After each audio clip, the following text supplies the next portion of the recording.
U.S. President Biden pauses legal action against China-based social media platforms TikTok and Wechat. We look into China's so-called Tofu buildings, complete with removable door frames and walls brittle enough to crumble using just your hands. A face-changing photo app turns actress Scarlett Johansson into the star of a Chinese period drama. But it's not all fun and games. Some raise concerns about the app's hidden risk.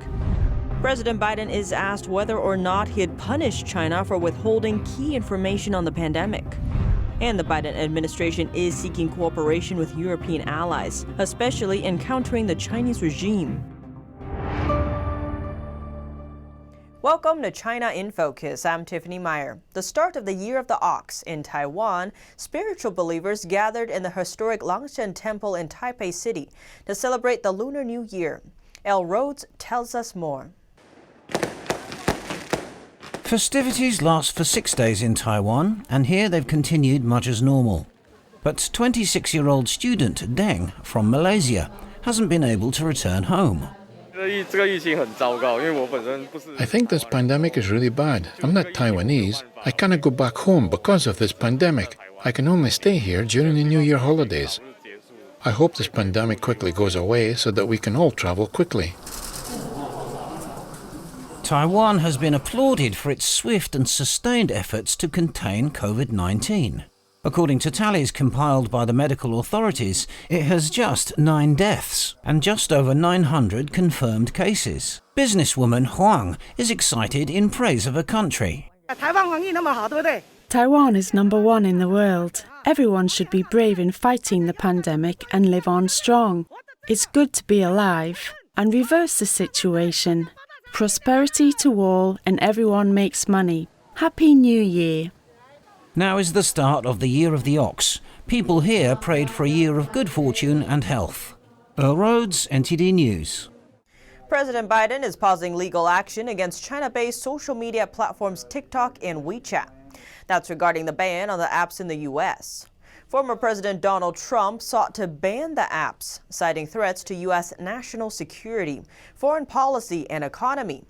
The companies and some users have taken legal action to dispute the bans. The Biden administration has since paused proceedings, saying it has to reevaluate whether the apps really pose a threat to the U.S. interests. Related legal documents say news staff at government agencies have to first become familiar with the issues in this case. TikTok and Wechat will continue to operate in the U.S. until a formal decision is made. Short video sharing platform TikTok boasts 100 million U.S. users and about 800 million worldwide. Its parent company ByteDance is based in China, while Wechat, considered China's Twitter equivalent, has more than 1 billion users across the globe. Only 2% of its revenue comes from the U.S. market.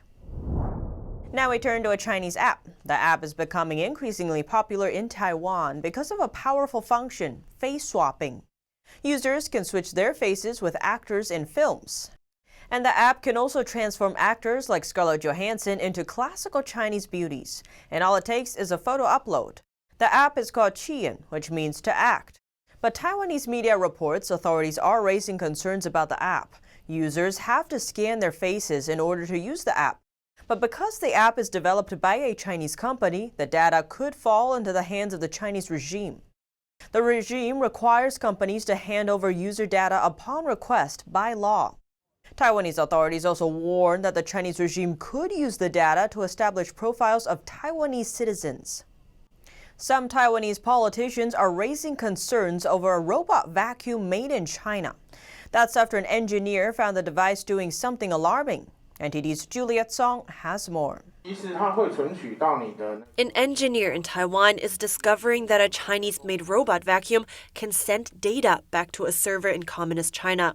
He explains the robot vacuum sends the data through a cell phone app.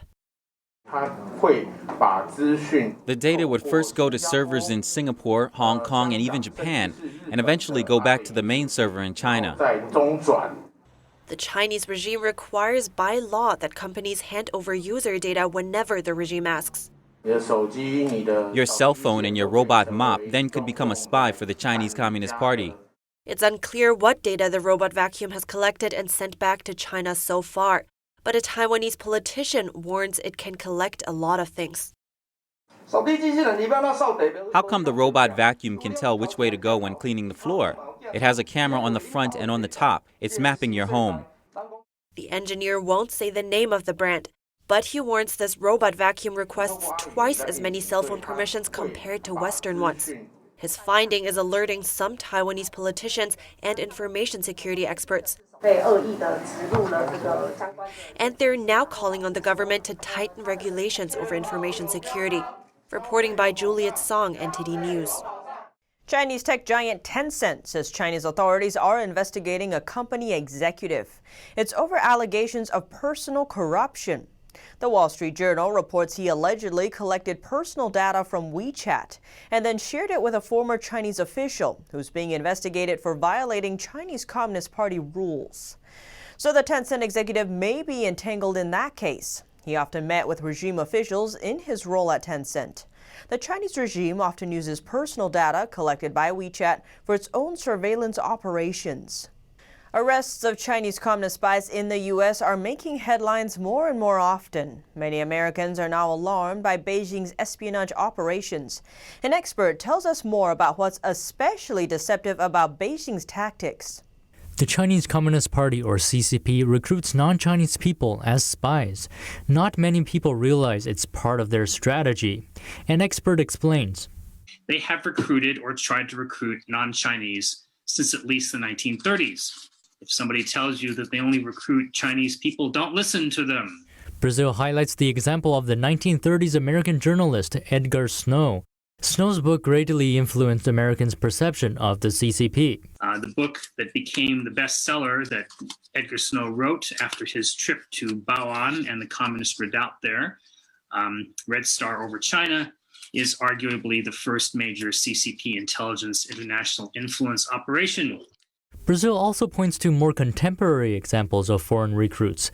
He says foreigners have always been a target of CCP intelligence when they were within reach. The 1,000 Talents program seems to be a mix of open recruitment of academics to return to China and teach, and more clandestine activities, highlighted by the case of Charles Lieber, not a Chinese national. Charles Lieber, the former chair of Harvard's Chemistry and Chemical Biology Department, whose work had defense applications.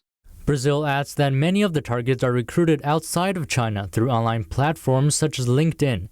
At the same time, he believes the U.S. needs better screening for people entering the country to determine who could be a spy working against the U.S. U.S. President Biden's answer to a reporter question on China is garnering attention. At a Wednesday press conference, Biden talked about plans to review U.S. policy towards Beijing. Fox News reporter Peter Doocy later asked him whether he had any interest in punishing China for failing to disclose key information regarding the pandemic. Biden responded that he's, quote, interested in getting all the facts. Former President Donald Trump repeatedly referred to the virus as the China virus and vowed to hold the CCP accountable for withholding related evidence and data. A woman in China could have celebrated the Lunar New Year with her family had the Chinese regime not covered up the virus outbreak. That's because a year ago, her family died from the CCP virus. More on the story by NTD's Don Ma. As Lunar New Year festivities begin across Asia, not everyone is celebrating this year. For one young Chinese woman, the usually joyous Spring Festival instead marks a time of sorrow.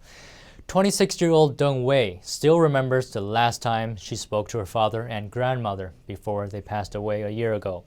That's after being sickened by the CCP virus. I still remember my grandmother's state of health at that time. She was lying in bed and couldn't even see my face. She couldn't get up. Then I told her to eat well and she would be fine. She told me to take good care of my mother. Deng's mother was also afflicted. The doctor told me, without speaking in front of my mother, that her chances of survival were slim and that according to her health condition at the time, there was very little hope for her. Thrust into a wave of misfortune, Deng needed good tidings, and soon she would get them. Against all odds, her mother recovered. But even after a year of recovery, her mother said her energy levels, as well as mental and physical health, were not what they used to be. Deng's father wasn't as lucky. He perished from the infection.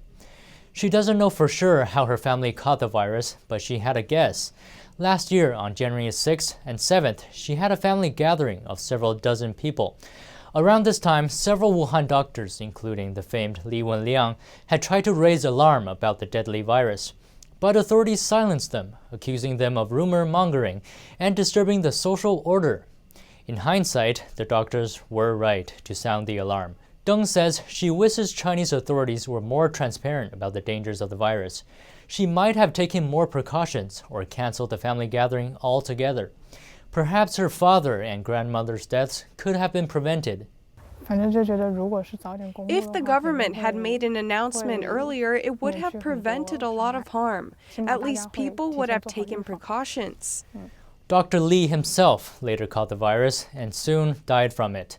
His diagnosis sparked outrage across China, where backlash grew against China's censorship and authorities' decision to delay making virus information public.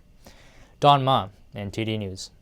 Now we turn to the Huanan seafood market. The market is suspected to be one of the origins of the CCP virus, but it will be tough to trace any potential evidence there now. Chinese authorities shut down the market a year ago. Everything within it has also been cleaned and cleared.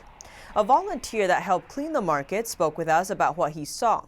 It's a highly sensitive topic for Chinese authorities. So even with voice distortion, publishing his interview could be risky.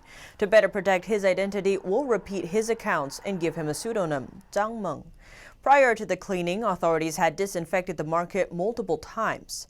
Zhang says cleaning staff worked 24/7 for 3 days until there was virtually nothing left of the market. Authorities shut down the market around last year's Lunar New Year holiday, and the products that vendors stocked for the celebration were also sealed inside. Staff removed everything while cleaning, transporting goods out of the market using forklift trucks. The items were then sent to waste disposal plants to be burned, but the market itself may be able to shed light on where the virus came from. Authorities took hundreds of samples from the area last year. The ones that tested positive mostly came from the section where wild animal products were sold. But officials didn't preserve the area for future investigation, instead cleaning it from top to bottom. A former Chinese lawyer calls it an alarming move.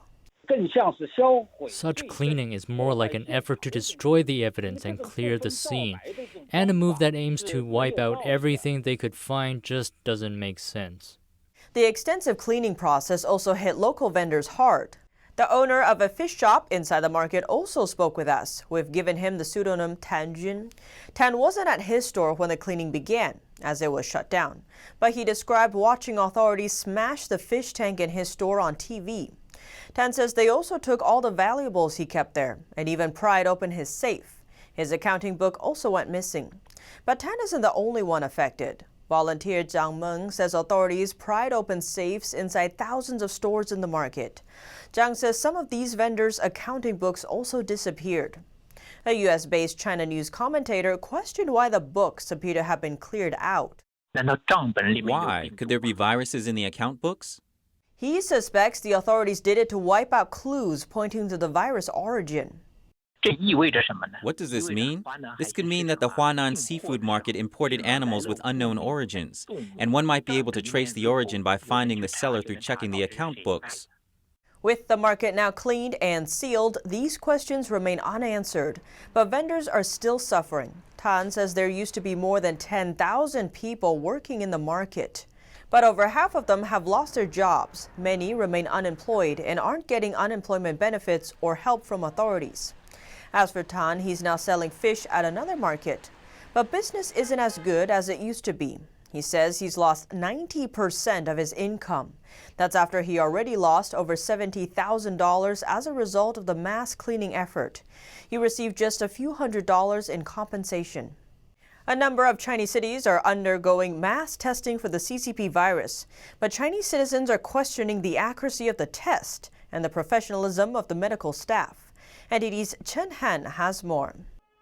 Mandatory virus testing for the masses has become a routine prevention measure in many Chinese cities. In some areas, testing is done every 2 days, about 10 times in a row. Chinese media claims it makes citizens feel safe, but some people say they don't agree. Shanghai resident Mr. Wang told us local hospitals now require patients running fevers to get CT scans in addition to virus tests. It's notably more expensive, and he says many are questioning the accuracy of the testing and the real purpose behind it. I asked why people have to get CT scans on top of virus testing. They said they couldn't do anything about it because the virus tests are not 100% accurate. So I wonder what the purpose of the test is.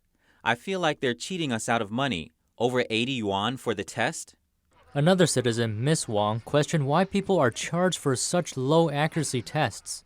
The tests sometimes come back positive, sometimes negative. Sometimes the test shows negative, but people get sick. It's useless. Medical and health standards in China have long been brought into question. Ms. Wang suspects that improper or incomplete disinfection of testing equipment may also lead to infection. I've heard a person was tested 9 times before the test shows positive, and in another case, the test showed positive after 11 tests had been performed. But you cannot rule out that they may have not caught the virus on the outside. Instead, they may have been infected by the testing instruments, and that's why they tested positive after multiple tests had been performed. A document we obtained from Xingtai City in Hebei province shows some CCP virus tests done in rural areas were conducted sloppily. Medical staff simply dabbed cotton swabs on patients' tongues instead of taking samples passing through the throat and tonsils. Likewise, a disease control expert in Heilongjiang province revealed to the media that some reports on patients' movements weren't accurate. For example, the report for one female patient stated she quarantined at home from January 8th to the 15th. But in reality, she was picked up on the 8th by another person and stayed somewhere outside of her home until the next day. Chinese authorities claim their virus tests produce high accuracy results. But test kits exported to other countries show the opposite. Some reports put the efficacy under 50%, no better than tossing a coin. Chen Han, NTD News. Now we turn to a tofu building in China. Tofu buildings refer to constructions that don't meet quality standards. Like the one we're seeing here. One can easily remove the door frame with just one's bare hands. People in the video apparently bought apartment units in this building. The building is located in Beijing. The developer says construction is completed and buyers can take over. But apartment owners are upset with the quality. Not only are the door frames easily breakable, one can also scratch off the walls. With the help of a pointed tool, one can easily take out soil-like mixture from the wall. President Biden is saying that an important part of his China strategy is working with European allies. But what do the European leaders think about this? NTD's Penny Zhou has more. Ever since his election campaign, President Biden has been saying his China strategy is working with other democratic allies like the European Union. The way China will respond is when we gather the rest of the world. That's when things begin to change. That's when China's behavior is going to change. When asked about how the administration plans to counter the Chinese regime, the White House repeated, working with our partners and allies, and in all of the conversations with Europeans, with allies in the region, China and the relationship with China has been a pivotal part of those conversations. So that's also part of our strategy. But she says there's no need to hurry it. But we are not in a rush, and we are 3 weeks in, and our team is taking a very strategic approach to our relationship. Can President Biden work with Europe to counter the Chinese Communist Party, or CCP? Earlier this month, French President Emmanuel Macron told an American think tank that the European Union should not gang up on China with the U.S. For me, we have two different scenarios which are to be excluded. Number one would be a scenario where we put in a situation to join all together against China. This one for me is counterproductive because it will push China to increase its regional strategy. It will push China to precisely diminish its cooperation on the different agenda. And I think this is detrimental to all of us. The French president says the EU will speak out about the CCP's human rights issues, but will also work with the regime in terms of trade and climate change. Another European leader, German Chancellor Angela Merkel, criticized last month the CCP's lack of transparency at the start of the pandemic, but she added that she agrees with CCP leader Xi Jinping there should not be a Cold War between the West and China. To build small circles or start a new Cold War will only push the world into division and even confrontation. Confrontation will lead us to a dead end. The Chinese president spoke yesterday, and he and I agree on that. We see a need for multilateralism. As Merkel prepares to step down this year, it remains to be seen whether the country's next leader will continue Merkel's China policy. In an interview with German media, Merkel's successor within the party says he believes Germany's relationship with Communist China is conflicting. He explains that Germany should speak out about human rights, but at the same time trade with China and have intensive scientific exchanges. He stresses it's important to keep working with Xi Jinping's Belt and Road Initiative and that China is a huge market for German car makers. Penny Zhou, NTD News. Hundreds of protesters gathered at the Chinese embassy in Burma's largest city of Yangon. They accuse Beijing of supporting the military. China denies the claims. Several placards held by protesters at the embassy featured a caricature of Chinese President Xi Jinping operating a puppet of Burma's military leader. The Chinese embassy gave no immediate response. It earlier dismissed reports on the internet of Chinese planes bringing in technical personnel. Amid the protests, at least 6 more officials linked to Suu Kyi's National League for Democracy were forcibly taken from their homes overnight. While Western countries have strongly condemned the February 1st coup, Beijing has referred to it as a cabinet reshuffle. China on Wednesday denied helping Burma's military build an internet firewall. Firewalls like China's are used to censor and block social media, search engines like Google, and virtual private networks, among others. Beijing denied the claim after a list of 5 cargo flights from China was posted on Burmese social media. Speculation is circulating that the Chinese Communist regime sent IT technicians to help Burma, also known as Myanmar, build a firewall. The Chinese embassy in Burma responded on Wednesday, saying the cargo flights were carrying imported goods, including seafood. But the explanation wasn't convincing enough for many. One Burmese protester held on Thursday a placard reading "Share the seafood with us right now," while standing outside the Chinese embassy. China is widely considered experienced when it comes to internet censorship. What's known as the Great Firewall of China is the world's largest online censorship system. Social media apps like Facebook, Twitter, and Instagram are forbidden in China, while Chinese social media apps are subject to strict screening. Beijing blocks its citizens from accessing thousands of foreign websites. Foreign companies are required to follow Chinese content rules when they enter China's market. Now to viewer questions. Some have asked about college students in China being put under lockdown. Some of these students have been staying on campus since last summer and are only allowed to go out if they get permission. Chinese colleges are now on winter break. With the pandemic worsening across China, some colleges are asking students to leave campus and return home.